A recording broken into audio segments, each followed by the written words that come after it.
buena acogida, pegaron muy bien, por lo menos eran simpáticos, eran empáticos a la vida de la gente que los merodeaba y trataba con ellos.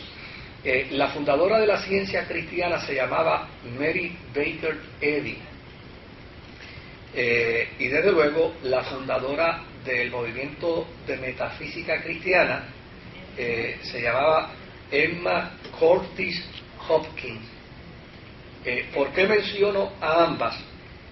Porque desde luego Mary Baker es la fundadora de la ciencia cristiana. La ciencia cristiana fue primero. Esta señora Emma Curtis entró al movimiento de la ciencia cristiana, pero dentro del movimiento de la ciencia cristiana desarrolló un concepto muy de ella, que fue el concepto de la metafísica cristiana.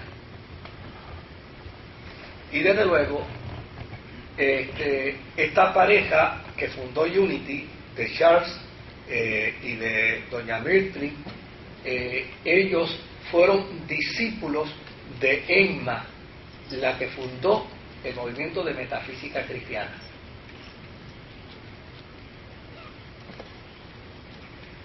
Por eso les dije al principio que ciencia cristiana, metafísica cristiana y Unity tienen muchas cosas en común, porque las últimas dos, metafísica cristiana y Unity, salieron del movimiento de la ciencia cristiana. Claro, en la ciencia cristiana el concepto del pecado, el concepto de la enfermedad y del dolor se consideran como productos de ilusión mental.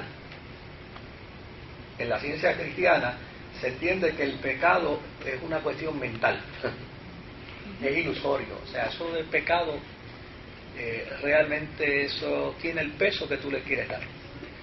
Lo mismo que la enfermedad, lo mismo que el dolor, hay ciertos principios aquí que corresponden al gnosticismo antiguo, que responden también al estoicismo griego, donde ellos postulaban que el dolor era cuestión de la ilusión de la mente.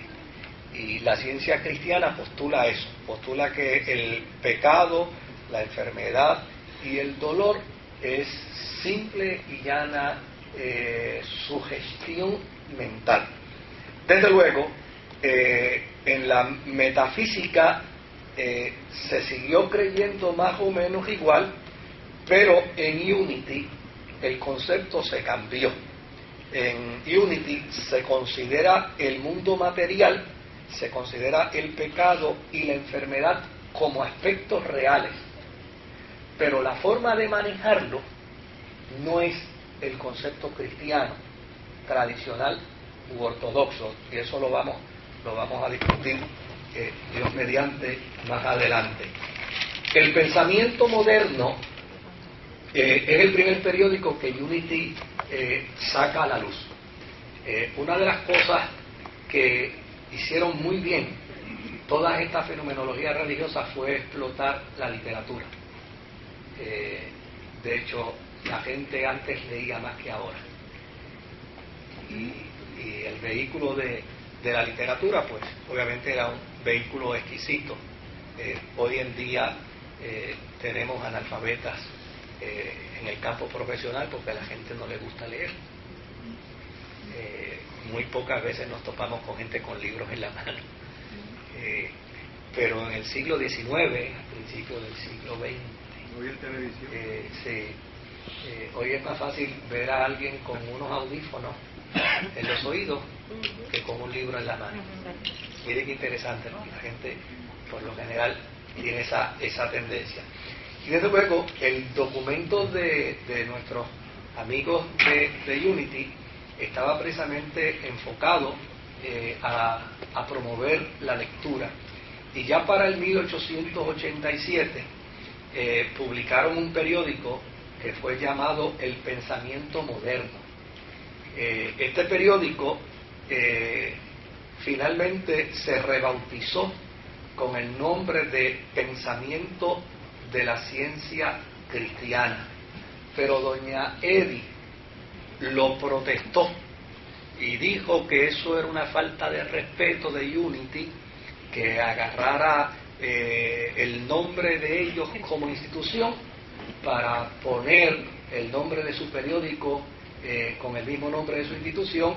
Llevó el caso a los tribunales y obviamente lo ganó, y obligó entonces a los amigos y hermanos de Unity a eliminar el nombre de su periódico como Pensamiento de la Ciencia Cristiana, y desde luego finalmente lo llamaron Pensamiento, y todavía al día de hoy así sigue llamándose el periódico de circulación dentro del movimiento Unity. Hacia el 1992, a pesar de que Unity empezó más tarde que la ciencia cristiana, y empezó más tarde que el nuevo pensamiento de Eddy, del elemento metafísico, a pesar de ello, Unity logró más arraigo y logró más conversos y logró más simpatizantes a su movimiento que el movimiento de la ciencia cristiana y el movimiento de la metafísica. Ese que dato interesante, empezó último, se desarrolló dentro de la ciencia cristiana, se desarrolló dentro del mundo metafísico, pero a la larga proveyó de unas herramientas y proveyó de unas alternativas de pensamiento religioso que lo hacían más empático que los otros dos. Y esto hizo que mucha gente empezara a responder, además de que el nombre, cabe señalar que el nombre vende, o sea, no es lo mismo decir ciencia cristiana, ¿verdad? Porque de hecho, por ejemplo, a principios del siglo XX, eso de ciencia y cristiandad, eso era como el vinagre y el aceite, eso no mezclaba. Fíjense qué interesante. O sea, hablar a principios del siglo XX de ciencia y cristiandad, eso era un grandísimo disparate. Entonces, el que hubiese un movimiento religioso que se llamara ciencia cristiana, eso como que no hacía mucho sentido al pensamiento filosófico común de la gente. Y por el otro lado, el concepto del nuevo pensamiento metafísico tampoco tenía mucho arraigo, porque el movimiento de Nueva Era llegó para la década del 60, y fue cuando se arraigó en los Estados Unidos. Así es que la gente todavía a principios del siglo XX miraba con mucho escepticismo la cosa esta de los fenómenos orientales. Acuérdese que para principios del siglo XX lo que provenía de Japón, lo que provenía de Oriente no servía para nada. ¿Se acuerdan? Sí, eso era Japón. Qué cosa graciosa, ¿verdad? Decía, no, esto hecho en Japón, eso no sirve para nada. Hecho en China, menos. En Taiwán ni se diga. Entonces ahora yo me acuerdo la burla que tuvieron mis amigos cuando yo me hice del primer Toyotita. O sea, muchacho, tú te compraste esa porquería de carro. ¿Ah? Porque esa era la mentalidad. Entonces, obviamente, los pensamientos filosóficos orientales, ya ustedes saben qué fue lo que los provocó en los Estados Unidos de la década del 60. Pues todavía no había llegado ese momento que los provocara. Y eso traía cierta la resistencia de la gente comúnmente. Ahora, Unity no, porque Unity tenía un pensamiento filosófico donde le decía a la persona: tú eres evangélico pentecostal, eres evangélico metodista, eres evangélico bautista, no importa, tú puedes venir a nuestras reuniones, porque ya necesariamente por eso nos llamamos Unity, ¿no? Porque creemos en el concepto de la unidad, y desde luego se hacía más empático, se hacía más simpático para la gente.